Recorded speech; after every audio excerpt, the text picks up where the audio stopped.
오늘 우리가 한번 생각해 봐야 할 것이 있습니다. 그것은 바로 예수님의 탄생을 한번 생각해 보겠습니다. 예수님의 탄생을 알고 경배하러 찾아갔던 사람들은 바로 목자들이었습니다. 제도권 안에 있는 제사장이나 율법학자들이 아니었습니다.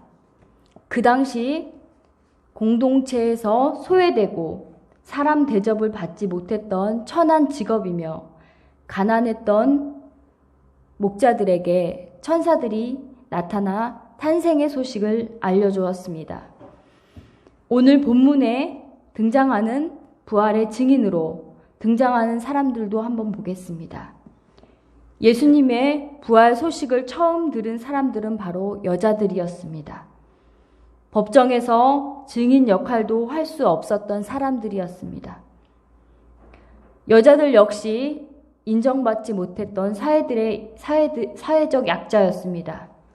하나님은 사회적으로 소외되고 약자들을 통해서 왜 탄생과 부활을 알리시고 계실까라는 생각을 해보았습니다.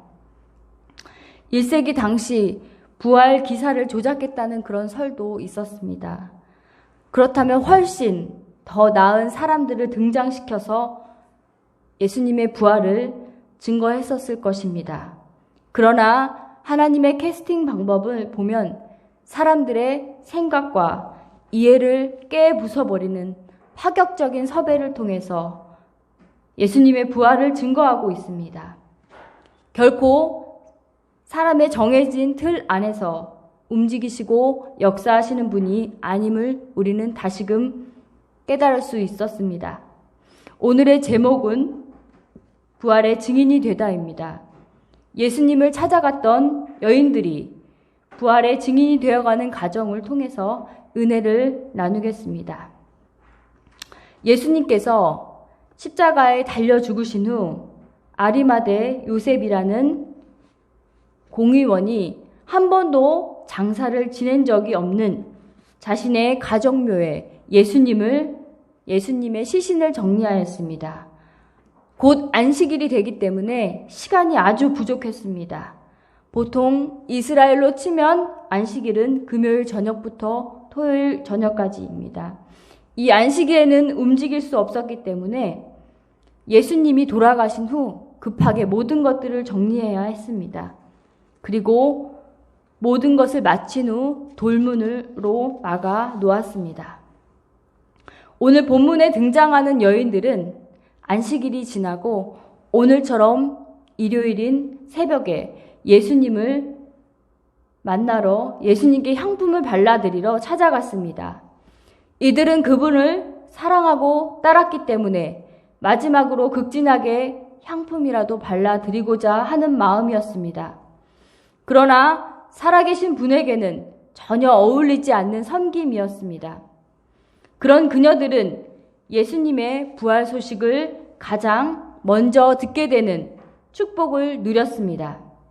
그리고 그 사실을 세상에 알리게 되었습니다.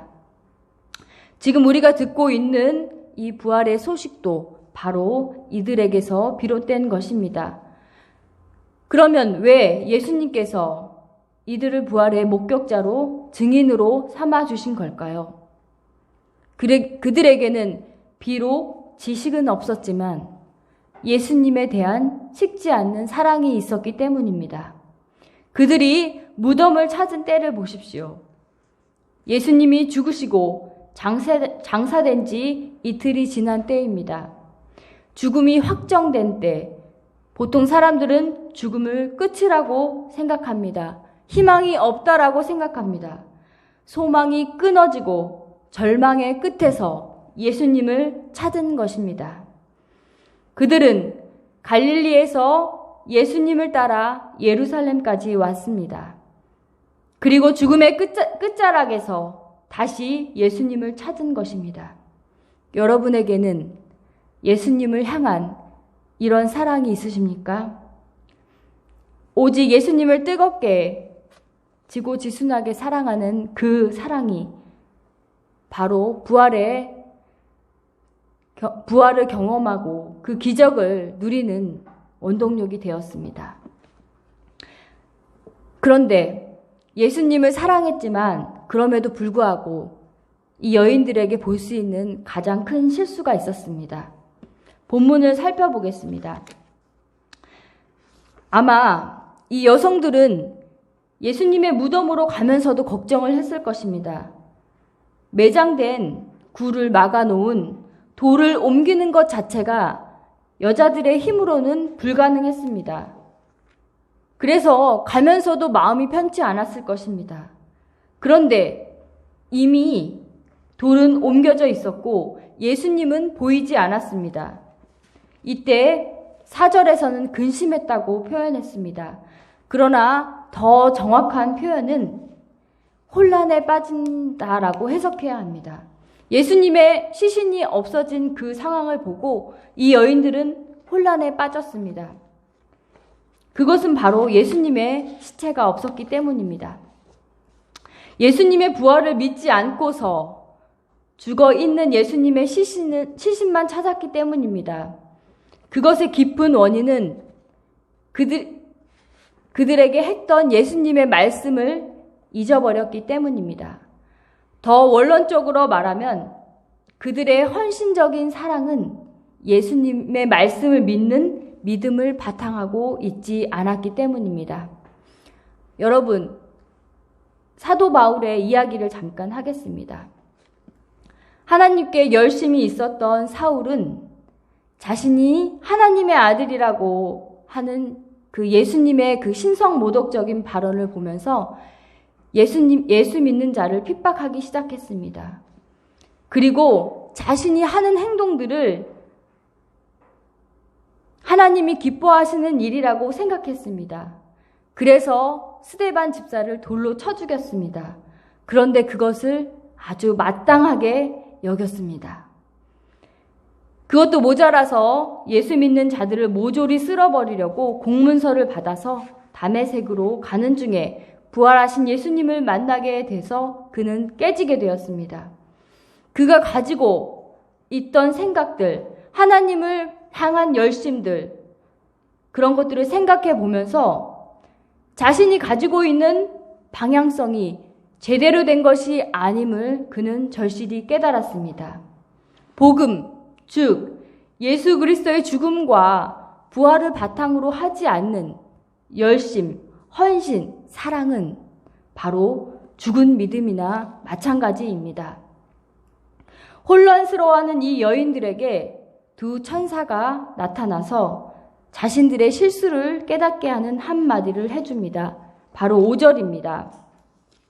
여자들이 두려워 땅에 얼굴을 대니 두 사람이 이르되 어찌하여 살아있는 자를 죽은 자 가운데서 찾느냐라는 천사들의 꾸중이었습니다.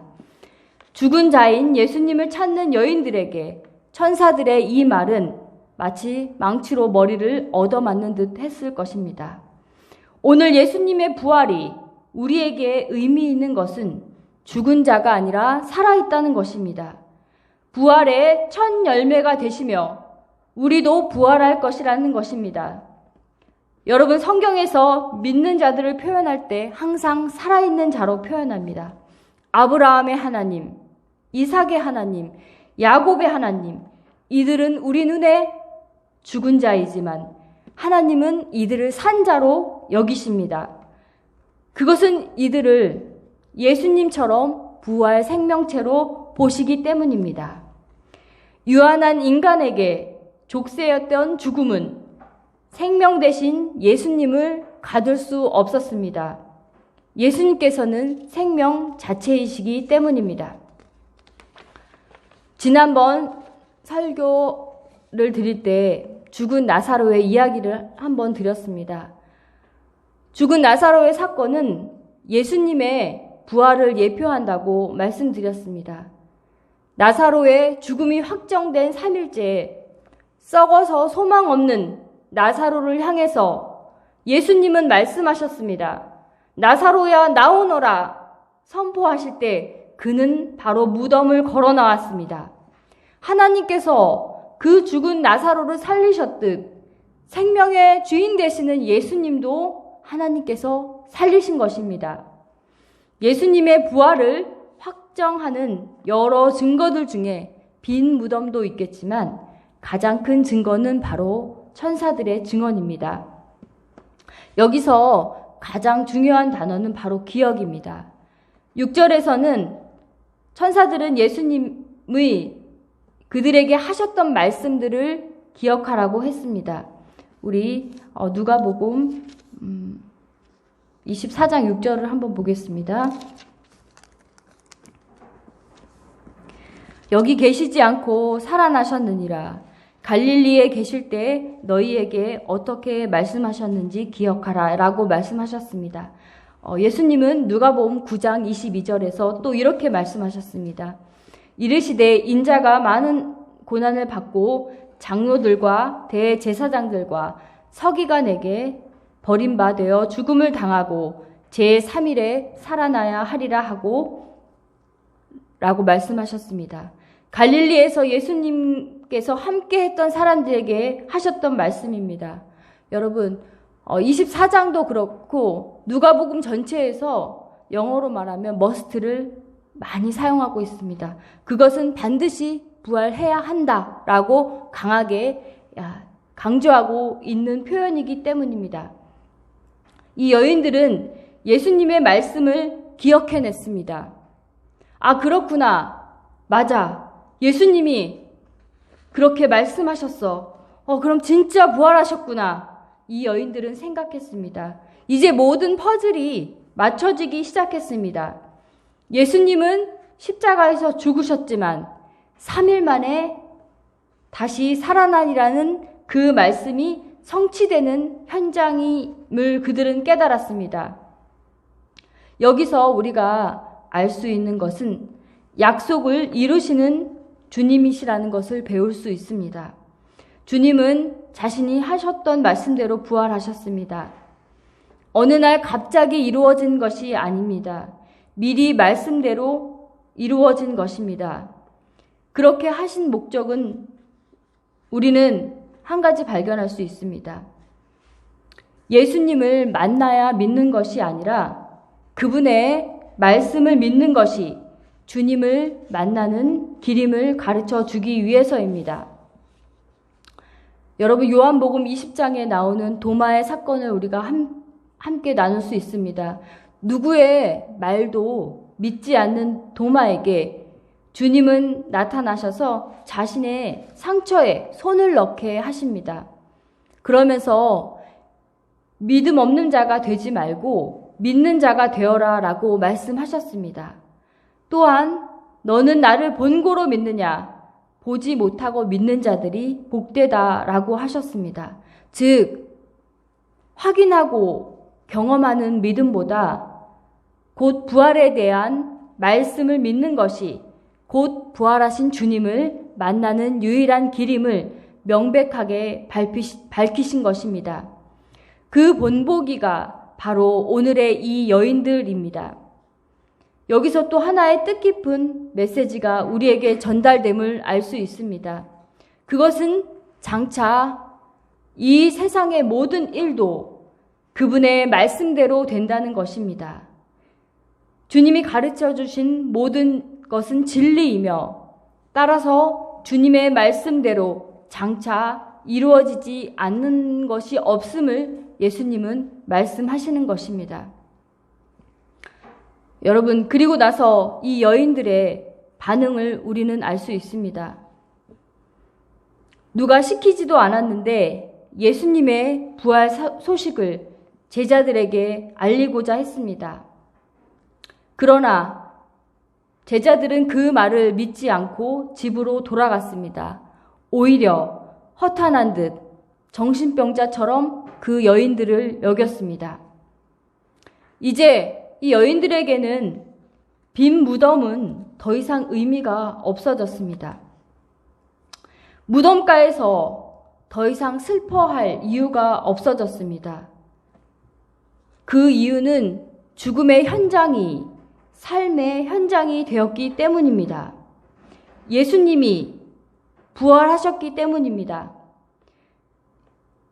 여러분, 서두에서 하나님의 캐스팅에 대해서 언급했습니다. 보잘것없는 이 여성들을 통해 부활의 증인으로 삼으셨습니다.